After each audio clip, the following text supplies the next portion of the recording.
Hi everybody, it's Tuesday evening, May 2nd, and this is our GoTo training session for Digital Filmmaking 301, which is Cinematography II.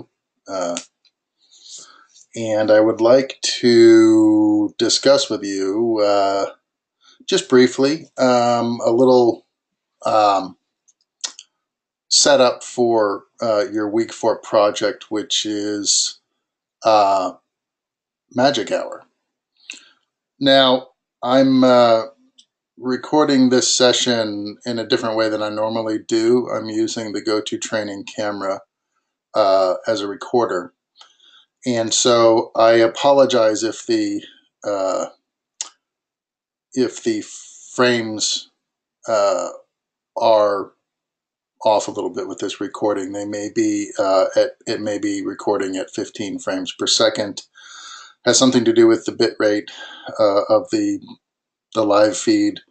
But I wanted to show you a couple of clips from some prior week 4 assignments by two folks, two prior students at LA Film School, whom have given their kind permission for me to use their material in an instructive fashion. To show you guys what some of this stuff can look like, if you apply the Magic Hour concepts to your project in the prescribed way. Now, the assignment is all about finding your Magic Hour window, so there's a couple of things that you're responsible for this project. You have to be aware of your place on the geographic grid. You're going to want to know from National Weather Radar maybe, or from an app on your smartphone perhaps, what your sunrise and sunset interval is for your latitude, so that you know where your window is, your Magic Hour window. We call it Magic Hour.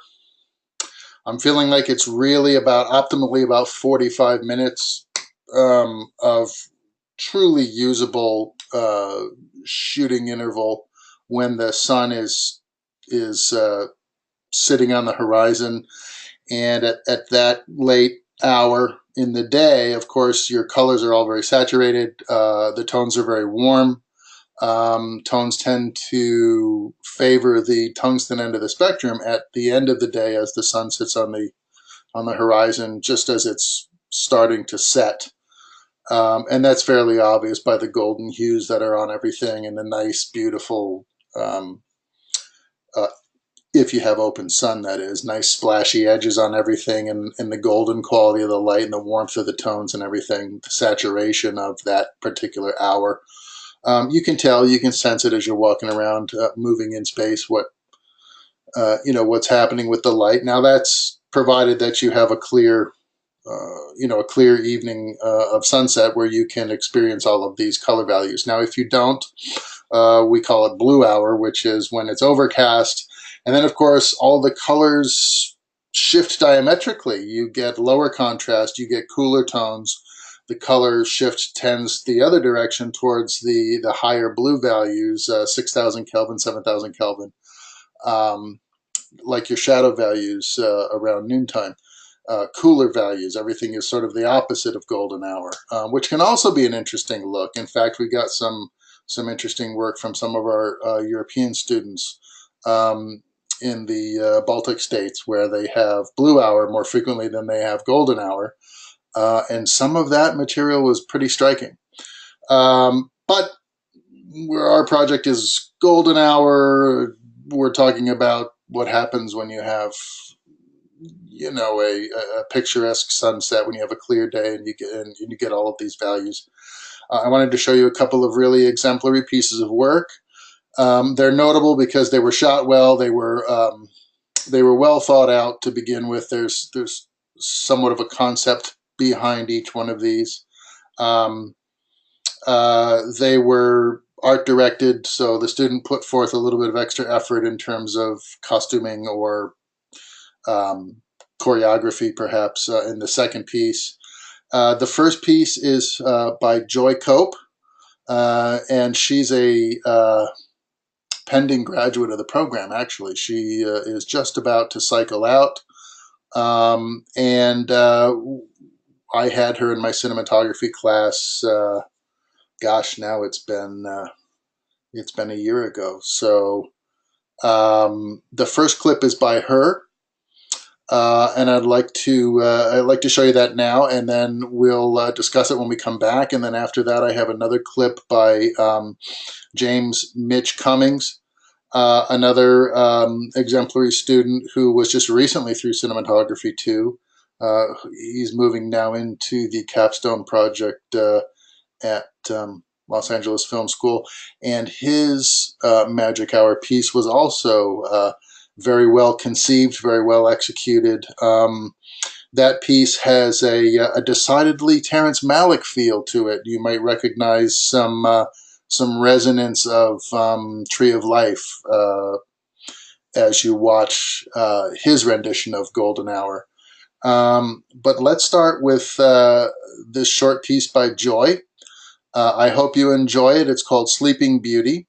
And see if you can pick out some of the distinctive Magic Hour qualities or traits about this piece. Things that are distinctive that you wouldn't necessarily be able to achieve uh, at other points during a shooting day. So we're going to take a look at Sleeping Beauty right now, and we'll discuss it when we come back. Let's take a look.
So that was Sleeping Beauty, and uh, there should be a few things that you notice right away.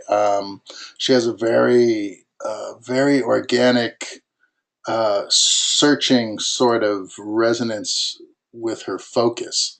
That's due partly because she's handheld and she undoubtedly didn't have a camera assistant working with her. But she takes um, that setback or that technical issue challenge, and she makes it work for her.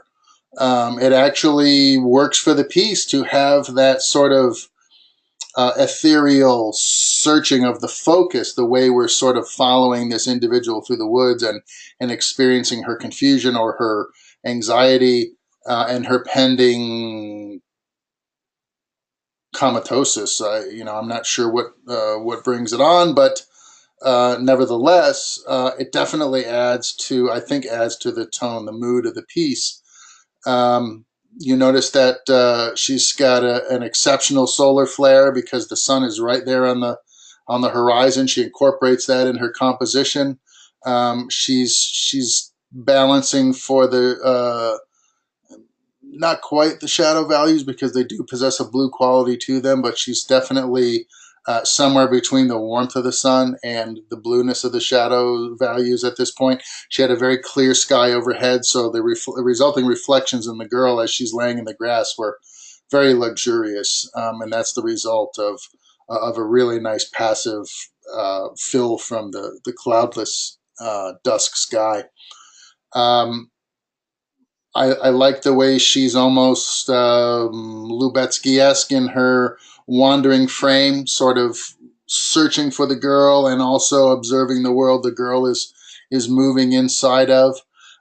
Shallow depth of focus, so we don't. I mean, we see that there are what looks like apartment buildings and maybe parked cars in the background, but they're enough out of focus that they don't. I don't think they attract too much attention. I think that this piece was very successfully executed creatively and technically. I think the exposures are right on. I think she nailed the look pretty precisely. She gave it a fantasy sort of tone, and that matched well with her focus searching and her shallow depth of focus. I think the whole thing comes together in a confluence of ideas that are um, very attractive, very entertaining. And I think that she did an excellent job on that piece. Again, her name is Joy, and she went through the program through my classes last year at this time and is imminently graduating from the program. Um, so, a very dramatic piece, very creative piece. Now I want to show you a somewhat longer piece, not too bad, um, but again, another well thought out, fully realized concept of the relationship between two brothers and the lighthearted condition that we're all familiar with it at one point in our lives or another of idle summer vacation, summer fun. So let's take a look at that, and when we come back, have a few words about the content that you just viewed. So let me pull up this piece by Mitch Cummings. He was in my March class. And this one is Magic Hour.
Okay. Sorry about the absence of a soundtrack there. Somehow it recorded without the background music. I don't know if I can get you. Let's see if we can get the YouTube link here. And if we can, I want to show you the difference between the piece without sound and then the piece with sound. So let's take a look at his YouTube link and listen with the audio, which I think changes the tone of this piece considerably.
Well, I think you'll agree that the addition of the soundtrack, particularly on these Magic Hour sequences, is making all the difference.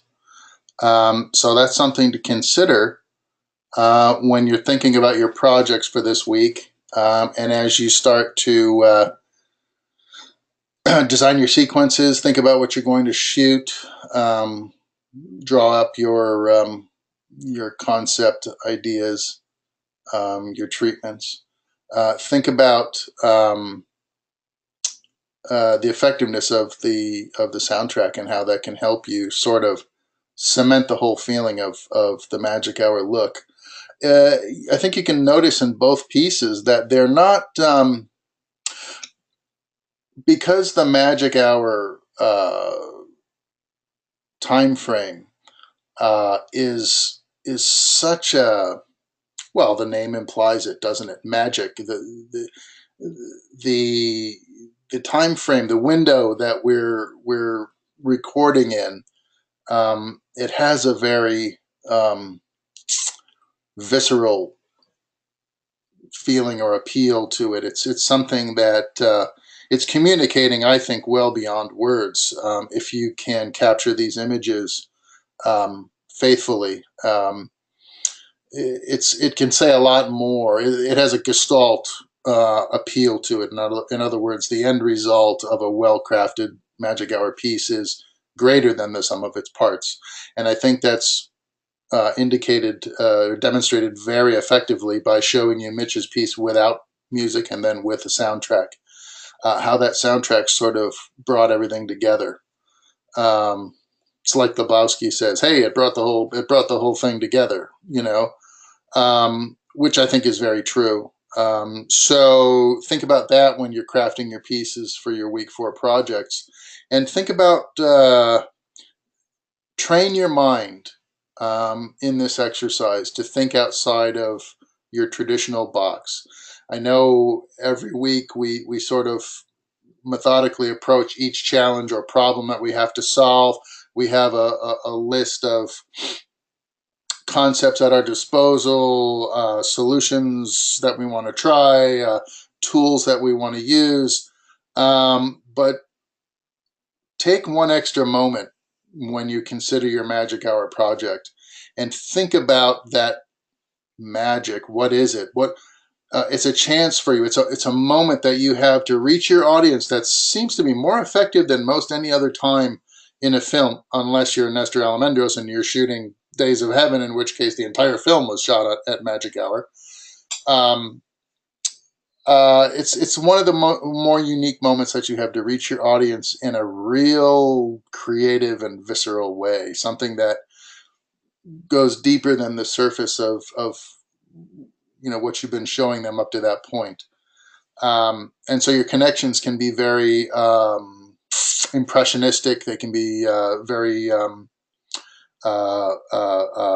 allegorical. You can inject a lot of meaning and a lot of creative intent in these moments. So think about it. Don't treat it lightly. It's a really effective tool. It's one of the things that we have as filmmakers in our dramatic toolkit that can really make or break a good film. How we choose to expedite these moments. And they're not always Magic Hour. They could be driving interiors, like the movie Drive. Those guys went to a lot of extra effort to make those moments in the car very poignant, and very critical to the scope of the picture and the story that was being told. How it culminated in his experiences in the car. Films like that that really make good advantage of some of these dramatic mechanisms that we have, like Magic Hour.